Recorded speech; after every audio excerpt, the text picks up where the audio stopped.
I watched my brother's face drain of color as his wedding guests gasped at the security footage on the giant screen. There he was, pouring gasoline throughout our childhood home before lighting the match that destroyed everything, and framed me for it. My name is Sophia, and I'm 28 now. But I was 26 when my older brother Connor decided to burn down our family home and pin it on me. He was always the golden child, the one who could do no wrong, while I was the screw-up who dropped out of college and worked at a coffee shop. At least that's the story he made sure everyone believed. The night of the fire still haunts me. I'd been working a late shift at the cafe, exhausted and covered in espresso stains. When I finally got home around midnight, I found our house engulfed in flames. The sight knocked the air from my lungs, orange tongues of fire licking through the windows I'd looked out of every morning for 20 years. I could hear the wood cracking, the glass shattering, everything we'd ever owned turning to ash. By the time the fire trucks arrived, half the house was gone. I stood there in my work uniform, watching my entire life burn when Connor showed up. He lived across town with his fiancée Madison, but somehow he was there within minutes, already playing the concerned older brother. He wrapped his arm around me while I sobbed, and I was too distraught to notice the smell of gasoline on his clothes. The investigation started immediately. The fire marshal found evidence of arson, accelerant patterns throughout the first floor, multiple points of origin. Then Connor gave his statement. He told them I'd been struggling financially, that I'd mentioned our parents' insurance policy more than once. He said I'd been acting strange lately, asking about spare keys and when our parents would be out of town. Every word was a calculated lie, but he sold it perfectly. He even produced text messages, ones I'd sent months ago about being broke, taken completely out of context. The investigators started looking at me differently. My parents, who'd been staying with my aunt that weekend, came home to find their house destroyed and their daughter under suspicion. I'll never forget sitting in that interrogation room, fluorescent lights buzzing overhead, trying to explain that I'd been at work. Yes, I had a time card, but Connor suggested I could have clocked in and snuck out. Yes, my coworkers saw me, but there were gaps when I was in the back room doing inventory. Every alibi I had seemed to crumble under scrutiny. My parents wanted to believe me. I could see it in my mother's eyes, the war between trusting her daughter and the mounting evidence. But Connor was so convincing, so heartbroken about his little sister's descent into criminality. He'd sit with them for hours, discussing what went wrong, how they'd missed the signs. He played the perfect son, desperate to understand how I could do something so terrible. The case eventually stalled due to lack of concrete evidence, but the damage was done. Extended family whispered about me at gatherings. Friends stopped returning my calls.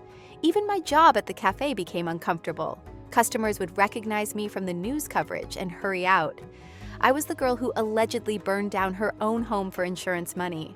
I moved into a cramped studio apartment on the wrong side of town, the only place that would rent to someone with my reputation. Every night, I'd lie awake replaying that evening, trying to understand why Connor would do this. We'd had our sibling rivalry, sure, but nothing that warranted destroying my life. Then, 3 months after the fire, I was cleaning out a box of salvaged items when I found something that changed everything. An old nanny cam shaped like a teddy bear that I'd bought as a gag gift for my parents years ago. They'd laughed and stuck it on a shelf in the living room, never actually using it. But I'd set it up for them, connected it to cloud storage, and apparently, it had been recording ever since. My hands shook as I logged into the account. Most of the footage was corrupted or deleted, but there were fragments from the night of the fire, dark, grainy, but unmistakable. I watched my brother enter the house with a key at 11:47 p.m. He moved methodically, a gas can in hand, dousing the curtains, the couch, the carpet. He was wearing gloves, careful not to leave prints, but he'd made one crucial mistake. He'd looked directly at the hidden camera. The timestamp showed 11:58 p.m. when he lit the match. I was still at work, verified by security cameras at the cafe. He had 11 minutes to get out and establish his alibi before I would discover the flames. It was perfectly planned, except for that forgotten teddy bear watching from the shelf. I sat on my apartment floor, laptop warm against my legs, watching my brother destroy our childhood home over and over. The relief of having proof mixed with a rage so intense, it made me dizzy. But I couldn't just take this to the police. The footage was fragmented, potentially inadmissible. Connor would find a way to explain it away, and I'd look like I was desperately trying to frame him. No, I needed to be smarter. I needed to wait for the perfect moment. That moment presented itself when Connor announced his wedding to Madison.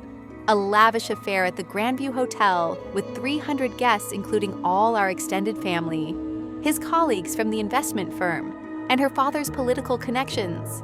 He'd rebuilt his life on the ashes of mine, crafting an image of success and respectability, the tragic son who'd overcome his sister's betrayal. I spent months preparing. First, I had the footage professionally restored and authenticated by a forensic video expert. Cost me 3 months' salary, but it was worth it. Then I learned everything I could about the hotel's AV system. I even took a part-time job there as a server, giving me access to areas guests couldn't reach. The hardest part was maintaining my exile. I had to let Connor believe he'd won completely. I didn't reach out to family, didn't try to defend myself anymore. I became a ghost in my own life, watching from the margins as he sent out wedding invitations to everyone we knew. Except me, of course. The girl who burned down the family home wasn't welcome at such a joyous occasion. But I didn't need an invitation. I had a hotel uniform and a USB drive. The wedding day arrived in late September, one of those perfect autumn afternoons that seemed designed for photographs. I watched from the service corridor as guests arrived, our aunts and uncles dressed in their finest, our parents looking older than I remembered. My mother wore the silver necklace I'd given her for her birthday. At least she still kept some piece of me close.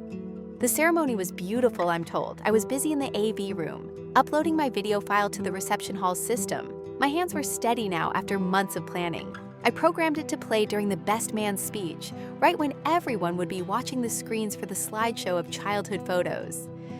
I slipped into the reception during cocktail hour, just another server carrying trays of champagne. Connor looked handsome in his tuxedo, Madison radiant in white lace. They were laughing with the investment partners who'd hired him based on his stellar reputation, the man who'd stayed strong despite family tragedy. Our parents sat at the head table, putting on brave faces. I could see the sadness beneath their smiles. They'd lost a daughter and a home in one night, left with only their successful son to lean on.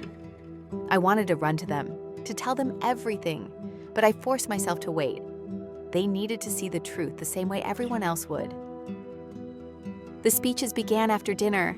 Madison's father spoke about welcoming Connor to the family, praising his integrity and character. The maid of honor told stories about Madison's happiness since meeting him. Then the best man took the microphone, beginning his toast with the usual jokes about their college days. The lights dimmed for the photo slideshow. Baby pictures appeared on screen. Connor taking his first steps, learning to ride a bike. The guests made appreciative noises, raising their glasses. Then the screen went black. For a moment there was confused silence. Then the security footage began to play. The teddy bear camera had captured everything in night vision clarity. There was Connor, entering our family home with purposeful steps. The timestamp glowed in the corner. 11:47 p.m., March 15th, the exact night of the fire. I heard someone drop a glass as they watched him pour gasoline across the living room. His face was clearly visible as he moved through the house, methodical and calm. The footage showed him checking his watch, calculating timing. Then came the moment he looked directly at the camera, a cold, satisfied expression that made my stomach turn even now. The final frame froze on him lighting the match, his face illuminated by that first flame. The reception hall erupted. Chairs scraped against the floor as people stood. Someone screamed. Madison's father was shouting for security. But I kept my eyes on Connor, watching the exact moment he understood what was happening. His face went from confusion to recognition to pure panic. He spun around, searching the crowd, and our eyes met across the room. I wasn't hiding anymore. I stood near the back wall in my server's uniform, no longer invisible. My mother was crying, my father gripping the table like he might collapse. They were staring at their son, their real son, not the fiction he'd created. The truth was playing on a loop now, the footage repeating for anyone who'd missed it the first time. Connor tried to speak, to form some explanation, but Madison was already backing away from him. Her wedding dress rustled against the floor as she moved, her face a mask of horror. She'd been about to bind her life to a man who'd burned down his family home and destroyed his sister's life for what? Insurance money? Attention? Some sick need to be the only child worth loving? Security arrived, but they seemed unsure what to do. This wasn't a typical wedding disruption. Guests were pulling out phones, recording everything. By tomorrow, the footage would be everywhere. The investment firm would see it, the country club, everyone who'd believed his version of events. Our uncle, a retired police officer, was already on his phone with his former colleagues. I heard him giving the address, describing the situation. Connor must have heard too because he suddenly bolted for the exit, but there was nowhere to run. Not anymore. His groomsmen, the same friends who'd supported him through the family tragedy, blocked his path. They'd watched him lie to their faces for 2 years. The police arrived within minutes. I handed them the authenticated footage, the forensic reports, everything I'd compiled. They'd have to verify it all, of course, but the investigation would be different this time. This time they'd be looking at the right person. As they led Connor away in handcuffs, still in his wedding tuxedo, he looked at me one last time. The golden boy mask had finally slipped, revealing something ugly underneath. He didn't say anything, but I could see the question in his eyes. How had I found the footage? I didn't owe him an answer. I didn't owe him anything. The reception hall slowly emptied as guests struggled to process what they'd witnessed. Madison had collapsed into her mother's arms, her wedding ruined in the most spectacular way possible. The cake sat untouched, the dance floor empty. All those months of planning destroyed in minutes. Rather poetic, considering what he'd done to my life. My parents found me as I was giving my statement to the detectives. My mother reached for me first, her hands shaking as she pulled me close. She kept saying my name, apologizing through her tears. My father wrapped his arms around both of us, and for the first time in 2 years, I felt like their daughter again. They believed the evidence just like everyone else. I couldn't blame them for that. Connor had crafted his lies carefully, preying on their trust. He'd counted on being the favored child, the one whose word carried more weight. But favoritism couldn't erase video evidence. The investigation that followed revealed more than anyone expected. Connor had been embezzling from our parents for months, small amounts they hadn't noticed. The house fire was meant to destroy financial records they kept in the home office, papers that would have exposed his theft when they filed taxes. Framing me had been a bonus, a way to ensure no one would question his story. He'd been so proud of his plan, so certain he'd thought of everything. But he'd forgotten about a silly teddy bear camera, a gag gift gathering dust on a shelf. Pride really does come before the fall. The trial made headlines. Best man's speech interrupted by arson footage became a viral sensation. People who'd whispered about me in grocery stores now sent apologetic messages. Former friends reached out, ashamed of how quickly they'd believe the worst. I accepted some apologies, ignored others.